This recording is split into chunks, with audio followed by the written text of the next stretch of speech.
So, starting from the beginning, like as far as I can remember, like I have always been someone who's like drawing on something, creating something, um, building something. Like that was like my foundation from a kid. So, um, my parents, I believe, really fostered that environment of creativity, allow me to like um, experiment on things, color on things. My mom worked as a financial person for McCormick and Company, and on occasion, she would come home from work and she would have like this. It's called dot matrix paper. So it's like the paper that has like I think it's like spools on the end, and you would like Mhm. tear them off. They would like run them through a printer and like print like financial reports. So it would be like this extra paper laying around that I would literally reams of paper, have like illustrations, pictures, whatever. Um, but they let me do it. They brought me my first like Crayola sets. I remember there was this one time we were driving to my grandfather's church. This was like way back in the day. It like took a few hours in the summer, and I took with me my. It was when the Crayola company had like the 64 color crayon set with the sharpener in the back. So the whole ride, I'm like drawn in the car. Um, we get to the church. I take the crayons and I put them in like the top of the back seat near like the speakers in the hot sun, not realizing that like 2 hours later when we get out of church, they have like melted and Melted. like ran through the back seat. So yeah, I've always been an artist, I would say, and like again from the foundation, like my parents always supported me in every effort. Um, I always thought that I was going to be like some type of fine artist one day. Um, so I actually went to college on based on my fine arts. So I did a lot of like representational oil painting, which I got multiple scholarships for. But once I got to college, I just couldn't see myself being a painter for my entire lifetime, like living off of grants and everything. Like I love it. Like I still, try to find time to do it, but I didn't see myself necessarily making a career out of that. And I think for me, it's funny because like in school, my favorite subjects were math and art. So I don't think that's typical for most people. Um, No. but those were like my favorites. And like, I think it made sense for me to like move into design, like within college, just because like it was merging those two sides of my brain, basically. Like it just made sense for me. Like I felt like um, fine arts was in the realm of like the contemplative, whereas like design brings art out of the contemplative and into like um, function, like art with a purpose, if that makes Mhm. sense. So, in college, when I declared a major, it was graphic design, and I enjoyed it. Towards my last few years there, we had like this kind of like class where industry professionals would come in and kind of like simulate projects, and we would kind of like work on it as if we were working within like a mock design agency. So that was my first taste of like real world projects, and it actually ended up that I started doing like part time work for one of the professionals that came in. They had like a small marketing agency in Baltimore, so I would go like uh, you know there during my time where I wasn't in school and like work on projects. Um, I did plenty of like Flash websites back in the day, so throwing the SEO out the window. But that's how I got my feet wet as far as like the industry is concerned, and I think that was beneficial because had I not gone that route, I don't think I would be where I am now. So Mhm. I learned a lot with that, and um, like that first agency I worked for was actually minority owned, and they did a lot of marketing towards, different ethnic groups. That was like their thing. And as far as diversity, I think that was the first time I was really, because it was kind of like my first job. I was really conscious of like diversity in the workplace, but it wasn't from a perspective where I felt like I was a minor. Again, that word coming into play. I felt like I was a creator or contributor or facilitator of the embracing of diversity. So if that, is a good perspective of how I got here, that's what it is.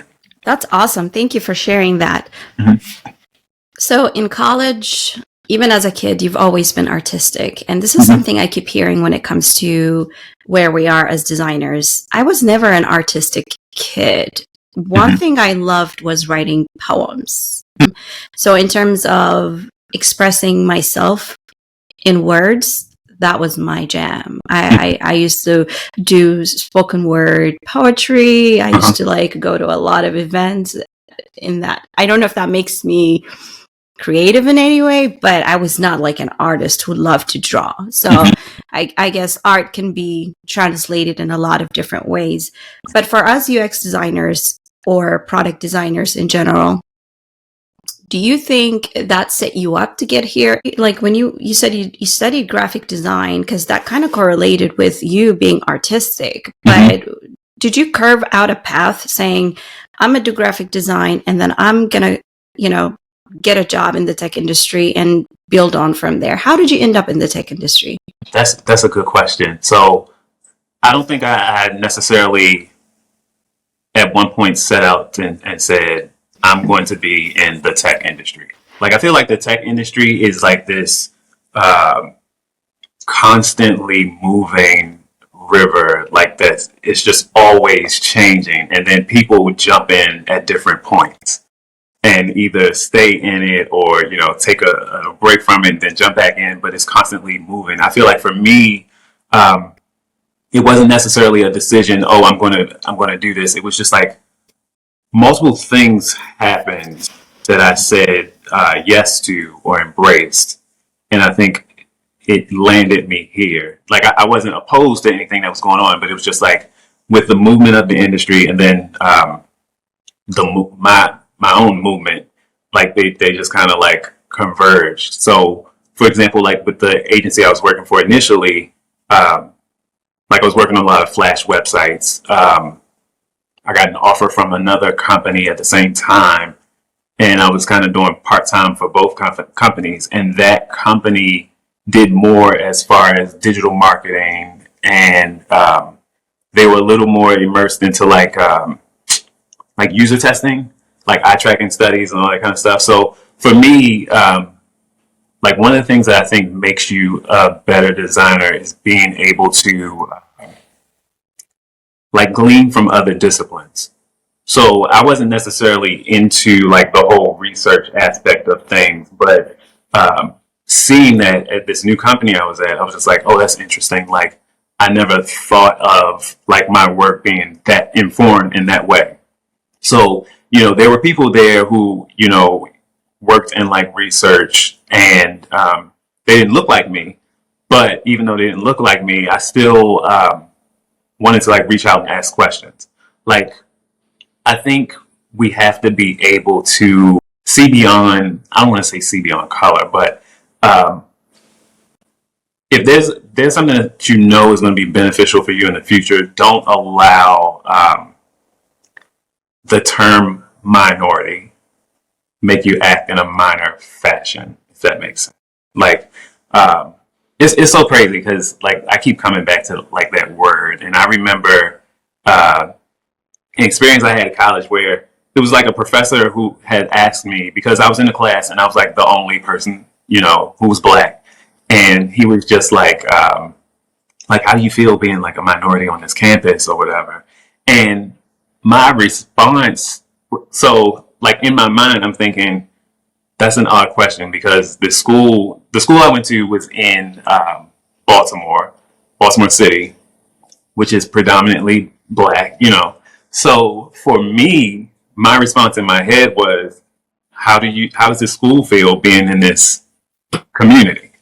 You know, like I don't feel like I'm minor here. I feel like the school, in a sense, is minor, and that's my thing with the whole like term minority. Like contextually, okay, it makes sense in America, but if you think of the world is full of color. So I never approached things from that perspective, if that makes sense, from a minor perspective. Like I always felt major. That's awesome. And I love that. I think it's all comes down to your perspective. Hmm. So the biggest message I'm hearing from you is that it's not how you were approached, it was how you approach yourself that I think is going to set you up, right? Hmm. And a lot of us are not looking at things in that perspective. Right. A lot of the roadblocks comes from what do we believe we can achieve, right? How much can we do and contribute as an individual? Hmm. If we looked at it in that sense, I think we would be way ahead and we would be doing a lot more than what we're thinking that we can accomplish. So let's go back to myself, for Hmm. instance.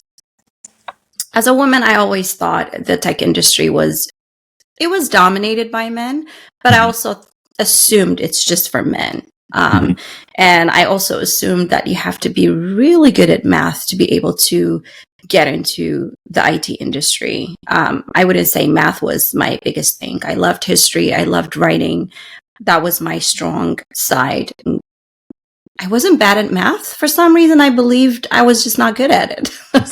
So that also comes from, why did I believe what I heard or how the world approached Samri rather than seeing what Samri can accomplish? What can she do? What is she great at? So tapping into that is going to set you up for success. But I also think that you were able to see some of these different things that you can do in tech, and those different interests merged, and you were able to say, okay, this part of tech looks interesting. Maybe that's what I'm going to end up doing. Hmm. Did you have anyone that inspired you or motivated you to get into that, or you just got to see firsthand what the tech industry has to offer and you said, okay, I'm gonna go for it?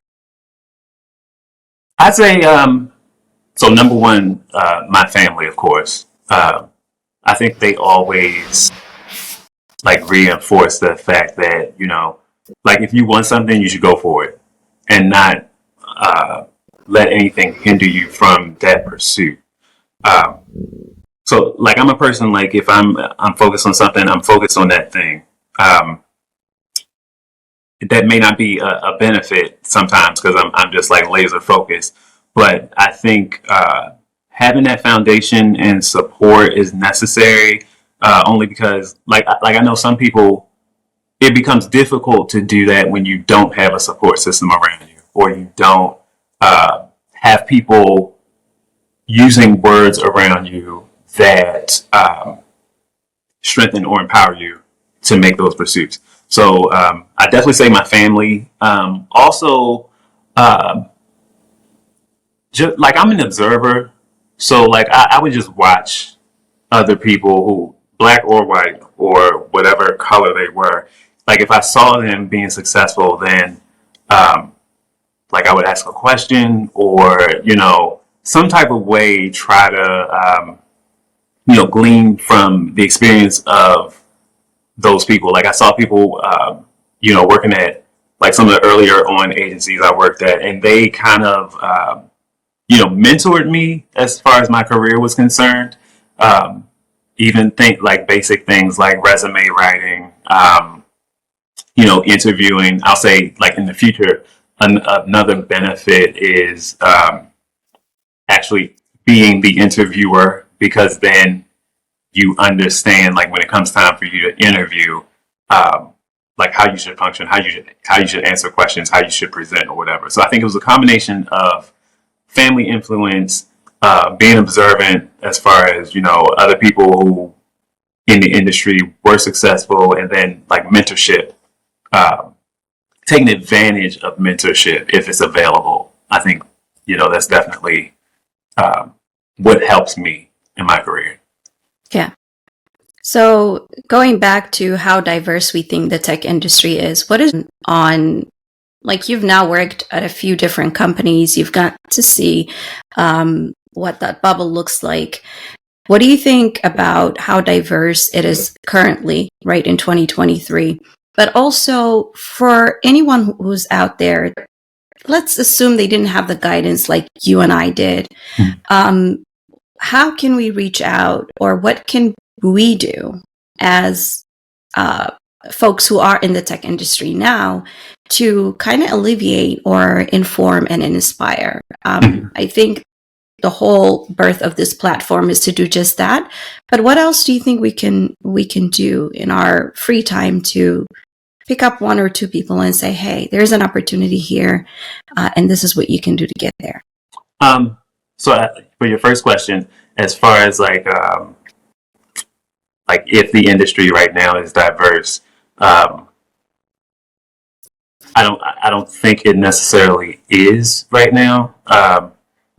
I think it's weird because, again, I get so caught up on words like diversity. Like when we say diversity, what are we saying? You know, is it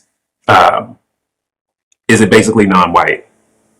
You know, like in essence, like as far as the tech industry, you know, I think it is majority white, and we don't see a lot of, you know, specifically like us in it.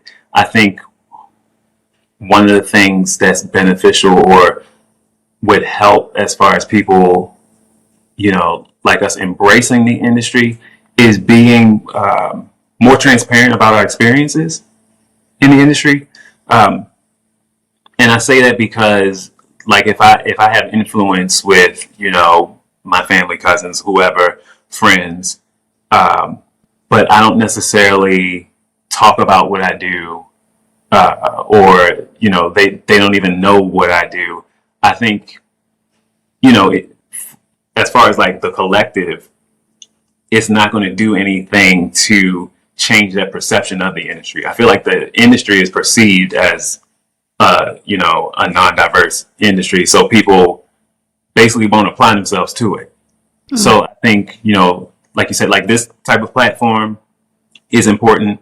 And just also, you know, making sure people see us, making sure that, you know, like if I hear that someone wants to apply for a job in tech, I'm not going to discourage them from doing so just because of an existing perception of the industry. So I think it's just like encouraging, you know, others to pursue, you know, whatever they want to do within tech, but also being available to mentor people that look like us as far as, you know, that pursuit. No, absolutely. And I think that's where it all starts, being able to share what you do or what I do within my circle. Mm-hmm. If my friends did not share what they did and how they did certain things, or the different avenues that I can possibly take within the tech industry, I don't know how I would have gotten that information. Mm-hmm. It's more comforting knowing that it's coming from your people within your circle rather than just hearing it out there, right? So mm-hmm. I think it all starts within your circle.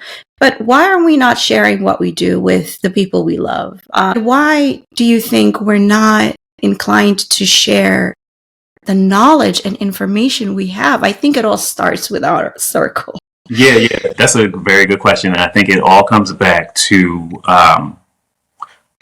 words, number one.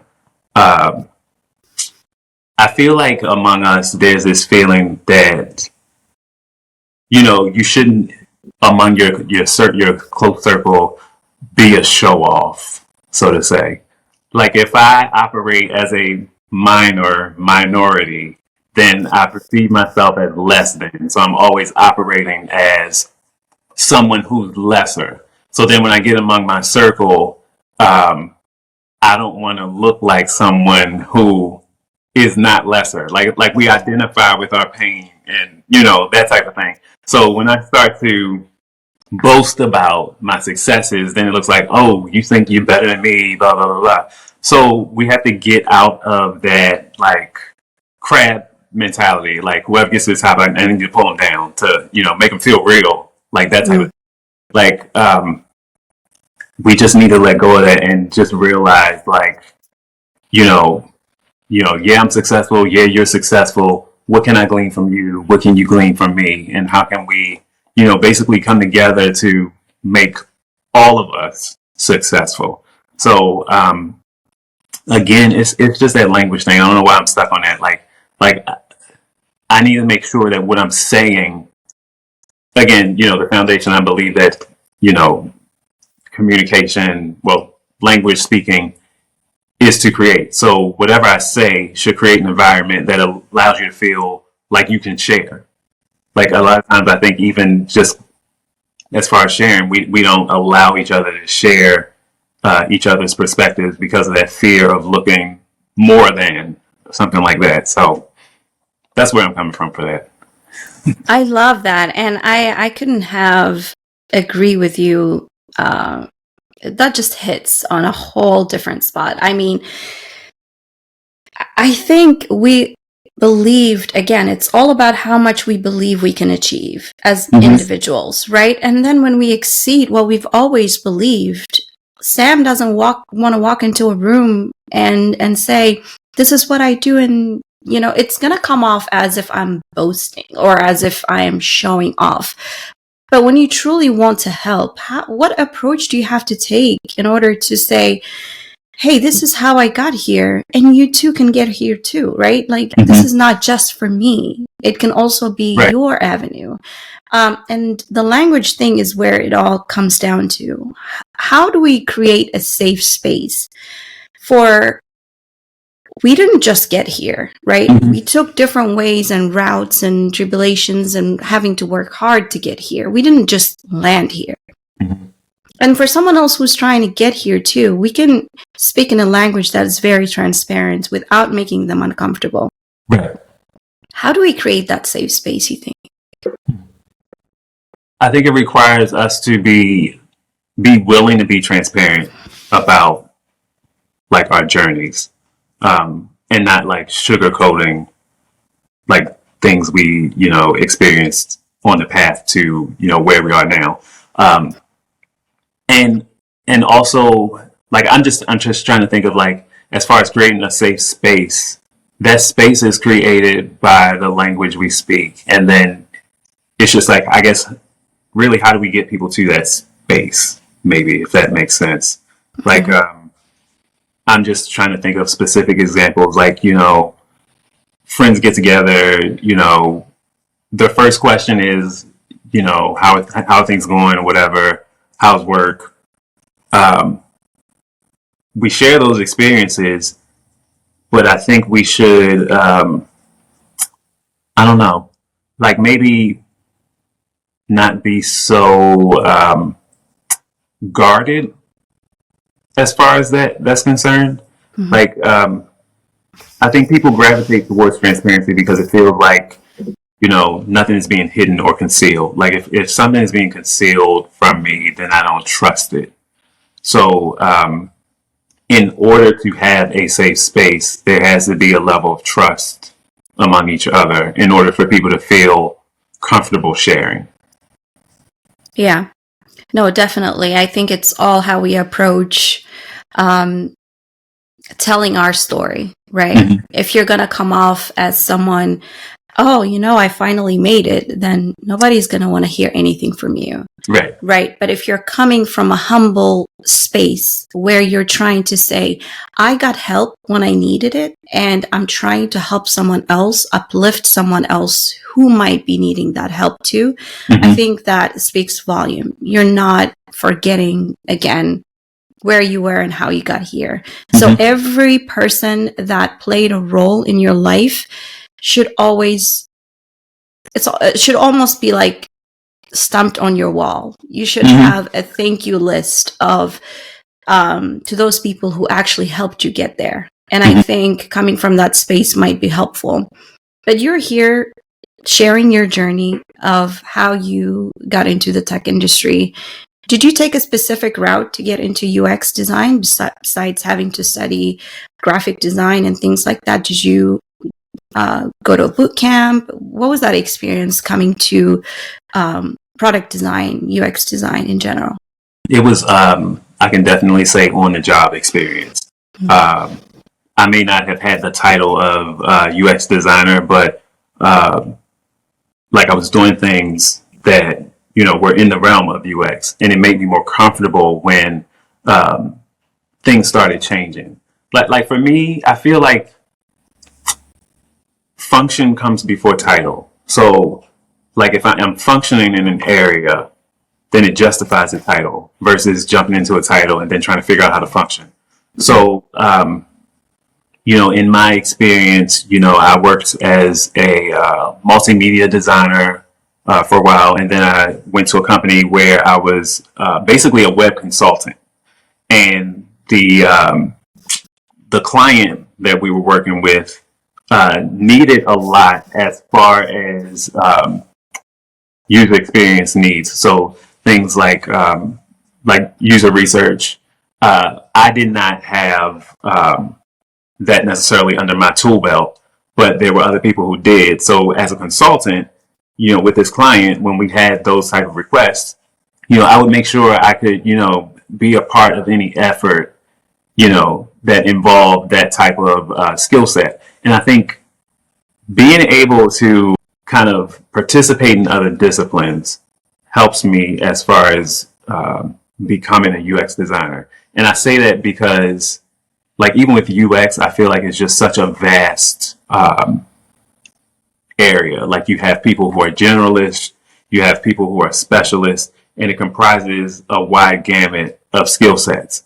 So, like when we say like jump into UX, it's like, okay, you can jump into UX and then you can jump into multiple areas within UX.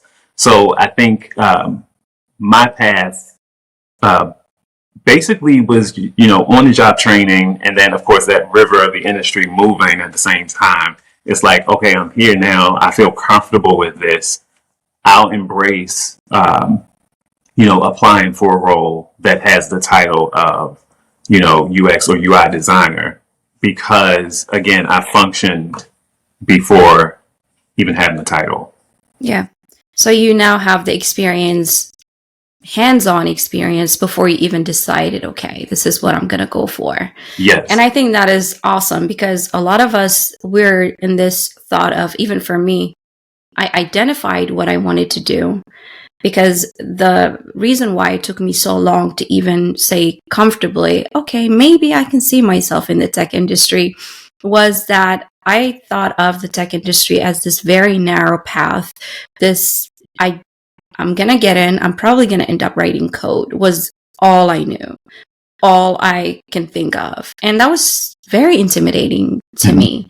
But then when I was able to identify the different things within the tech industry that can potentially be of a choice, then I studied it and started to, so I got the title and then got in. So it's like a whole different, but I think your path is even better, because you now have the experience, then you chose which path you wanted to take. Mm-hmm. For someone who's trying to get into the tech industry and have no clue of what options they have within IT, first, which options do you think are relevant today in 2023 from your experiences? And then second, do you think they have to go through that traditional route of, you know, getting the experience or getting the education first and get in? Or can they get in as someone who applies whatever skill sets that they have as an intern, or maybe even working for free, whatever, to be able to gain that hands-on experience and then choose a path? What are your thoughts? So I feel like UX is such a big industry that's constantly moving. For someone who wants to jump in, and they're in another industry now, I feel like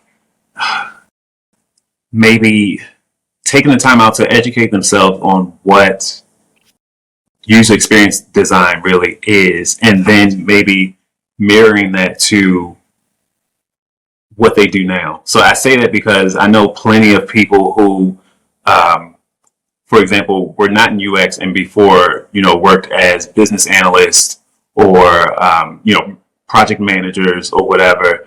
And in their daily functions in those roles, they had slight interactions with UX designers, and they realized that, oh, like I had that same skill set, or I have, like what I work in now requires some of that. So I think to get that hands-on experience, it's like I said before, like maybe taking the time out and just sitting down with someone and going through like what they do, and maybe, like you said, take a boot camp or something like that. I didn't go into any boot camps or anything for this. Like,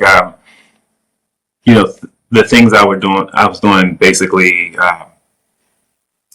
led up to UX or were UX ish, and then totally brought me into UX.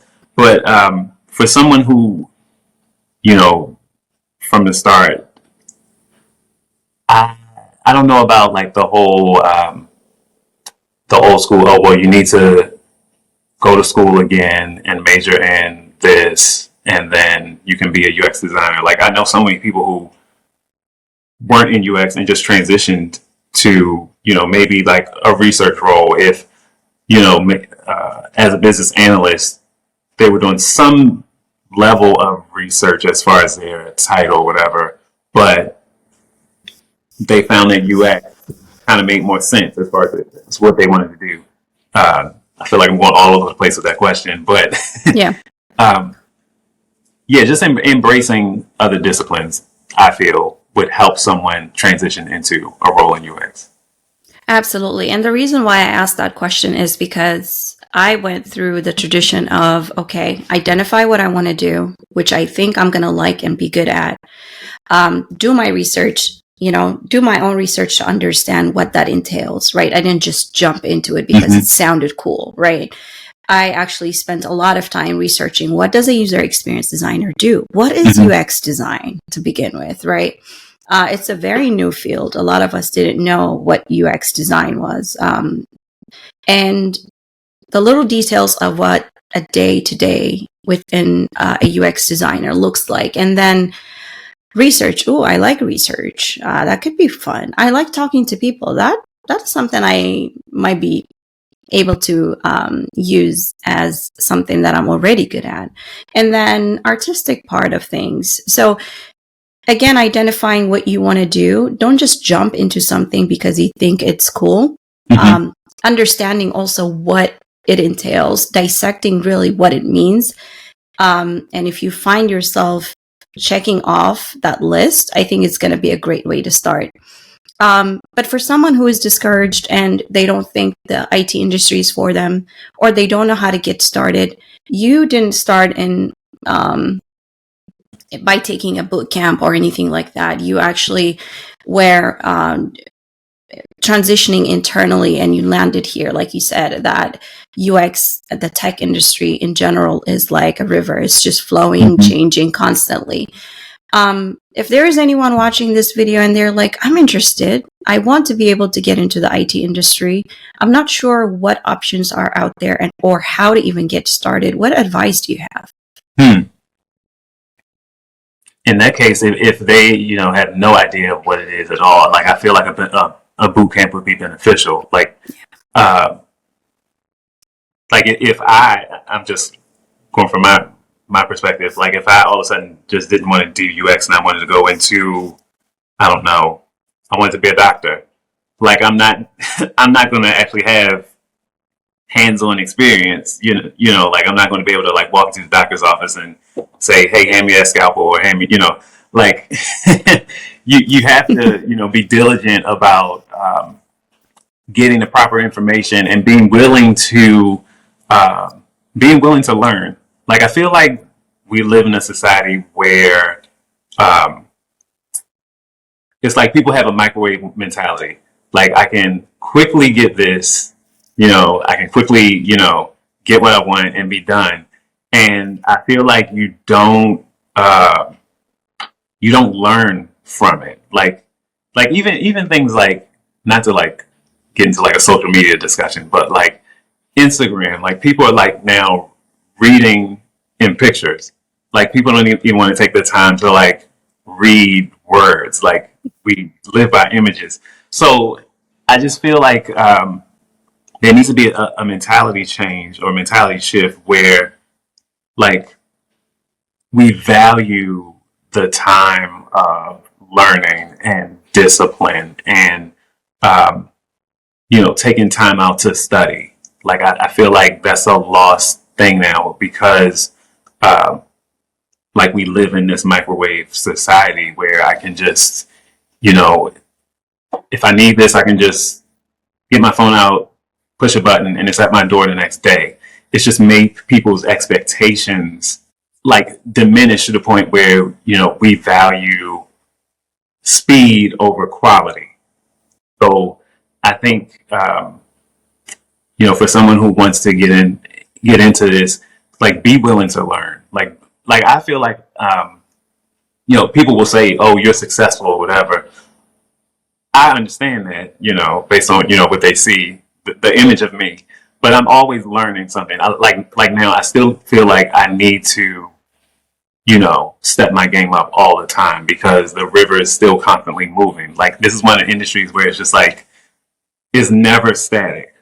Like it's not a lake; it's like a moving river. And if you want to be successful, you have to be willing to constantly learn. And I don't say that like it's a tedious thing. Like, and I enjoy getting new information. Like, I enjoy, learning from other disciplines. I enjoy, studying or, learning new software, learning new tips and tricks. Like, you have to be. I think that's the key. Like, if you want to be a successful UX designer, you need to, be willing to be forever learner. Yeah. No, you're definitely preaching. This is everything I want to hear because, again, we're like at that stage, or just our generation has completely changed from having to strive and wanting to like read books after books and wanting to learn. Everything is now available to us at a push of a button. We can't even get away from the news because it's everywhere, right? Yeah. So that kind of also, if you're not careful, that's going to set you up backwards, right? It's going to set you up for failure because now you're like thinking, I want to get things and I want them handed to me. I want it fast. I don't want to work for it. And that can definitely work against us because this is the time that we should be consuming information because things are super fast now with the internet, ChatGPT, all of these things that are completely shifting our world. We don't have time to do anything else but actually keep up and learn. So I appreciate you saying that. I don't think it's going to be an easy route. I don't expect having to be successful in this day and age to be an easy route. But for someone who is intimidated to having to learn and having to think that maybe they're not going to succeed in this big hole of the IT industry, what encouragements do you have? I mean, information can be consumed in small pieces, but with how fast things are moving, I think that opportunity is only going to get narrower and narrower. If there is a time to get into the IT industry, it was a few years ago. Yeah, it was yesterday. You can still get in today, but you're just going to have to work faster and harder and be able to stay motivated, stay on your toes to be able to accomplish that. That is super intimidating for a lot of people. It was intimidating for me then, yesterday, not today. So what advice do you have? I would say, number one, don't create unrealistic expectations for yourself. When you do that, then it becomes a struggle because you're creating this unrealistic image that you're trying to get to. That doesn't make sense or it's not, logical as far as like where you want to go in your career. So I think definitely not making unrealistic expectations for yourself is a benefit. The intimidation from having to learn or constantly learn a thing. Like, if you're intimidated by that, I feel like that's a concern, because like this is an industry that requires that. So I think it's just being able to kind of like take a step back and say, what do I really want to do? How can I function within this industry? And like, what things do I need to learn, or what things can I do to help me as far as discipline is concerned? Because I think disciplined people are able to jump into an environment that requires that level of, learning and focus. So, like, I don't want to say that as a way to like push people away, but I just definitely think like if you're not willing to learn, then it's going to be a detriment to you, specifically in this industry. Absolutely. Be willing to learn. And I think that all comes down to having that discipline. And there is just so much distraction these days. We can't even stay away from our phones, having to scroll over all these social media platforms. And then you look at the clock, you're like, wait, I have been scrolling for like 3 hours now. That could have been the 3 hours you could have researched on what UX design is or whatever else you're trying to do. But now going back to your path of coming into the IT industry, you came in internally. What were the first few years like for you? Like, the first few years were interesting because I'll say I didn't know necessarily where I fit, maybe like title wise, like, because I felt like I was just doing like so many different things, and I think like early on, like when you say early on, like out of college, or like, Yeah, right out of college, the first few years of you trying to get into that job hunting or... Oh, okay.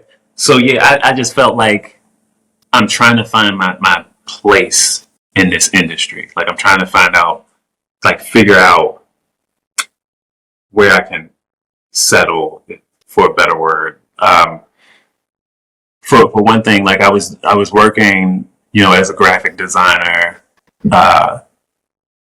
then doing like some multimedia design as well. I felt like at that point, like, I was in this mentality of, I just need to be a sponge, and it'll work out once I've absorbed everything that I need to absorb.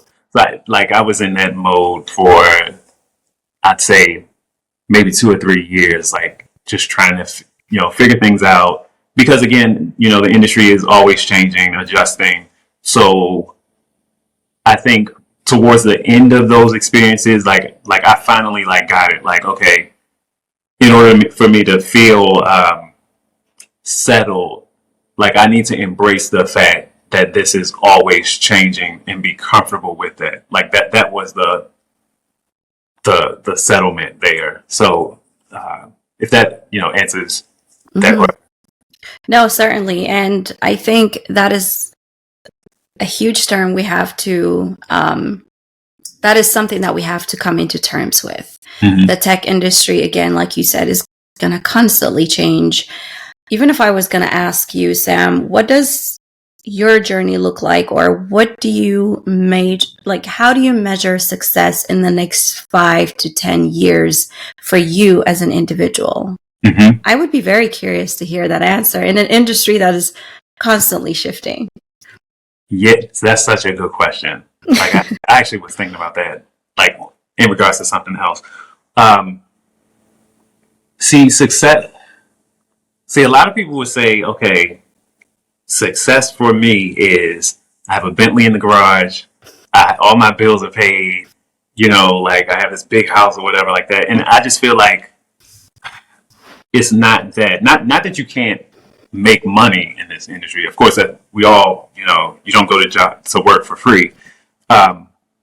Success for me now, like I may have said that very like materialistic statement way back when, But now for me, success for me is in 5 or 10 years is still being in a place where I'm willing and ready to learn something new, even if like all of my hair is gray. Like I still am a learner. Like success for me is that I'm still learning, because the thing is, like if I still have that engine of learning and discipline in me, then you know I can use that to, if I need to acquire whatever back, the lower level material success, then I can.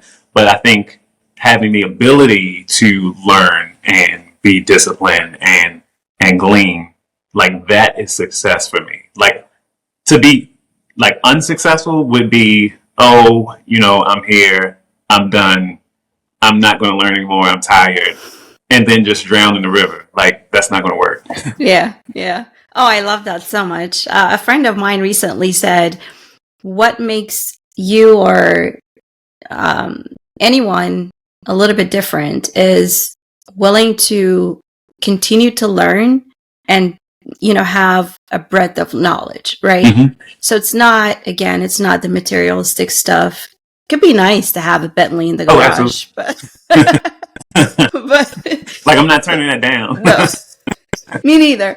But I think it's more powerful to have knowledge and to continue to learn and grow as an individual, because that power actually does come from knowledge. And that material stuff is always, it will evaporate, it will go away. But knowledge, I think, is something that we can consistently chase and grow and get better at. So I love that you say that. Currently at your company that you're working for, I'm curious to learn what your day-to-day looks like. A lot of us have done startups. We've had to wear different hats. We've done the grinding thing, year after year. When we first got in, we can now relax a little bit, and it almost becomes a repetition. You don't stop the learning path, but you also kind of have that freedom to even have this conversation with you today, right? So if I didn't have the time, I wouldn't have this conversation to sit with you for an hour and just go over some of the things that we're able to achieve after having to do the grind. The grind doesn't stop, but it gets better and easier. Right. What does your day-to-day look like with the current company that you're in? So, like I just joined a new company. So right now the day-to-day is like onboarding stuff, but I can speak to, like right before then, like my day-to-day was essentially, so I have a lot of course, visual design expertise. So, I think of my skill set as far as user experience, like being like T-shaped. So, I have some, experience in all the different aspects of UX design, but like the longest, path of experience is like visual. So I do a lot of work in like Figma, creating, we're working on design systems, doing a lot of like wireframing and like high fidelity prototyping, using the same tool. On occasion, outside of like design, like workshop facilitation, like gathering goals and requirements from customers, trying to like, confirm, different types of journey maps and working on user personas. So, like that's what my day to day looks like as far as like work at a job. Outside of that, of course, on occasion I may do some freelance work just to give me more experience as far as like wearing all the hats, so to say, because I don't do all the hats at work. So, it may be a client call. It may be some, prototyping or wireframing. But yeah, like on the daily, that's what things look like. I may, look for different articles on how to do, something new as far as a cool trick in Figma or whatever. Figma is another one of those tools where I feel like it's constantly evolving. So I need to keep up with, all the different changes that happen. So, again, a combination of learning and also doing, that's the daily for me. Yeah. No, speaking of Figma, I've been wanting to get my hands on that design tool because I started with Sketch. I use Axure a lot currently. But Figma, I keep hearing it. I'm like, I need to keep up with this new design tool because you never know. I might need it sooner than I think. And that's where the learning and being able to evolve comes in. You're going to have to learn these new tools. There's always new tools that come out as a designer, as a programmer. But it also kind of sounds like you have the opportunity to do your day job, but also work as a freelancer to be able to gain the breadth of knowledge that is under the UX umbrella. Although it tells me you do have a very balanced day, are there days that you feel like you're overwhelmed and you don't have any time for yourself, your family, or for anything else in the tech industry, or do you find it to be consistent? What's interesting, like early on in my career, I probably felt like that only because, they were smaller agencies and, on occasion, you're burning the midnight oil or, it's pizza night. So, hey, everybody's going to be at the office. And I was trying to do, freelance stuff. So I spent a lot of time sitting in front of a screen, which is not, for me, optimal. Like, I think now, I understand, yes, it's constantly evolving, constantly changing, but you also need to be able to have a life, be able to step back so that you can come to the next day full and able to actually perform the task that you need to. So I'll also say, as far as the tech industry is concerned, I noticed like a lot of companies are embracing work-life balance as like a selling point to join whatever company. I think that's important, and I think a lot of companies are understanding that you have a better quality employee when you don't overload them. So as far as the perception of the tech industry, I think there is more of an embrace of the quality of life for the people who are working in the industry. And I even think that's evident with like so many more companies embracing like the remote work thing. Like now, I am working remotely, and I think that has been beneficial. So. Absolutely. Yeah. The first few years might have been a little bit hard on us. Like you said, we did the grinding thing, and then you're like, all right, this is worth it.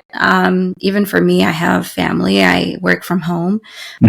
This is something that I don't take for granted because there are a lot of other professions that require you to be physically available, right? So the fact that the tech industry is so mobile, it's something that you can take and pack with you. I think that is so great. But at the same time, if there is anyone who's watching this video who want to come, who find the UX industry kind of appealing to them, who do you think is a great fit to come into the UX industry? Do you want like a specific type of, well, you know what? Where I was going, I'll take it back. I think anyone, I think anyone actually, because like the skill sets that are utilized in UX are so vast. Like I feel like anyone could jump in the river, basically. Because once you jump in, like I think you'll find where you fit best. Like me, I'm very visual. I'm a visual designer. I have that background in fine arts. Like the whole like visual design aspect and prototyping and wireframing. That came natural to me. So I think anyone from any industry who's willing to learn to be able to be successful. Can come in. Yeah, Mhm. certainly. I've heard this a lot when I first was trying to merge into the UX industry. Oh, you got to be left and right brained, or, well, that is a perfect fit for someone, or Uh-huh. you have to be like a great artist to be able to come into UX. No. Now looking back, I'm like, no, you don't have to be the best artist or I don't have to be Sam to. Everyone can be me. No, to be in the UX, because UX again is an umbrella. There's just a lot of things that you can do. You can be, if you're a good researcher, you can do the research side of UX. If you have a great eye and you are very detailed, you could be on the UI path. So there's different types of paths that you can take, or you can even be an end-to-end UX designer who does it all. And I think that's a great opportunity to learn if you can handle design or the visual part and then the research and the talking to people type of situation, then you are really a perfect fit for this field. So what inspires you? What is one of the things that motivate you to keep going, to keep learning?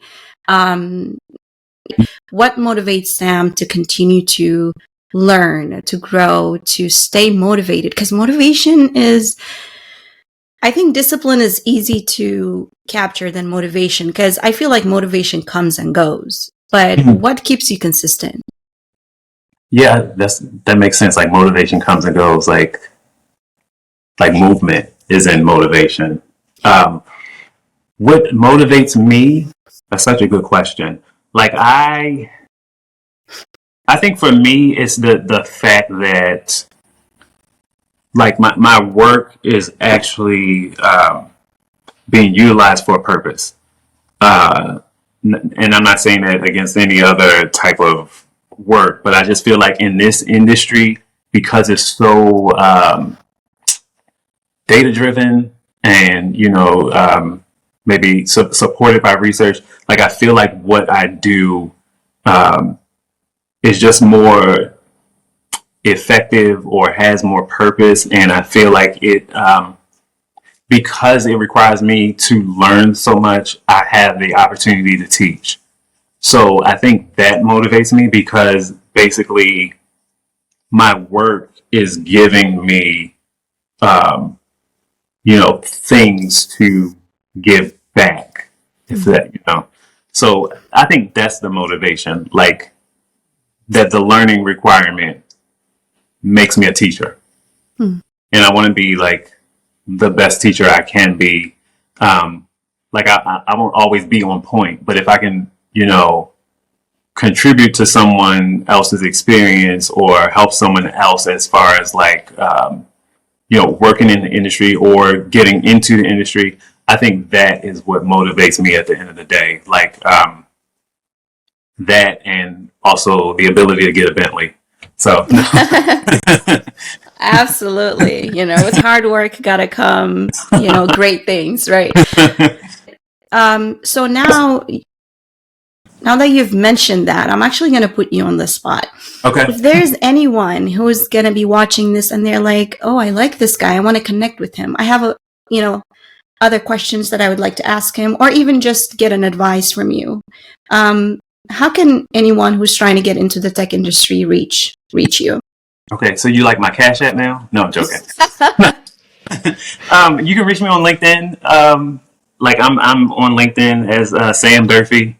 Um, yeah, like I'm totally willing to like answer any questions about like the industry or whatever. As far as even like getting into the industry, like I'm here. Like there are people in my network who um, who I kind of have mentored, or they have asked questions in regards to um, things like interviews or job opportunities. How do I present well? Or and I don't say that I present the best, but being on the other side of an interview, like being an interviewer and being an interviewee, like I've learned a lot over these past few years. So again, just yeah, you can contact me on LinkedIn. That's where I am. I'm not on any other social media No, right now. no, I don't expect you to. LinkedIn, Samuel Durphy. That is awesome. And I truly appreciate you taking the time to chat with me today. One final question for you, and I'm going to let you go. This interview actually went over an hour, which means we're having really good time. Okay. So, do you think there's a cutoff time, or someone who's in their, late 30s or late 40s, whatever, feeling like, I'm done, I don't know what to do. Do you think there is a cutoff timeline to be able to grow, to get into the IT industry, to actually change your life and take a slice of that opportunity? And if there is anyone feeling like that, what words do you have for them? It's funny. My father would always say, he would be like, if something is not growing, it's dead. So I love that. for me, like what I would say is, if you are feeling like that, take a minute, reassess things, and then get back to growing. Like, get back to being willing to learn. And I don't think there is a cutoff. Like, if we say that, then then that river becomes a lake. Like I don't think there's a cutoff. I think this society actually has become very ageist to a point. Like, we think, once I hit 50 plus, I need to get a rocking chair. I need to plan for retire. Like, people don't know my age, and I probably won't tell it just for that purpose. But like, I think we should. When you are always a learner, when you always embrace growth, you're not, hindered by your age. Like, and the thing is, like, age is actually a benefit. Like, I think because you have so many years of experience, it, again, gives you the ability to teach. Like, you've, encountered so many experiences, you've heard so many words, you've learned so many words. So now take all of, that experience and those words and create a reality for somebody else. So there's no cutoff. Awesome. That is exactly what I wanted to hear. Not that I told you to say that, but it's just so inspiring hearing you speak in that manner. And I think there is never a cutoff time to grow, to learn. Like you said, when you stop learning, that is when you might as well just stop everything else. And I think if you continue to grow, I think that is what life is all about. Right. I can tell you, I loved and enjoyed this conversation. We can go on if you like, but I don't think I have any more questions for you, Sam. Thank you so much for doing this. And I'm sure a lot of people are going to find this inspiring. Thank you so much. Do you have anything for me? That was it. This was great. Like, I enjoy this. So if you want to interview me again, I'm here. Awesome.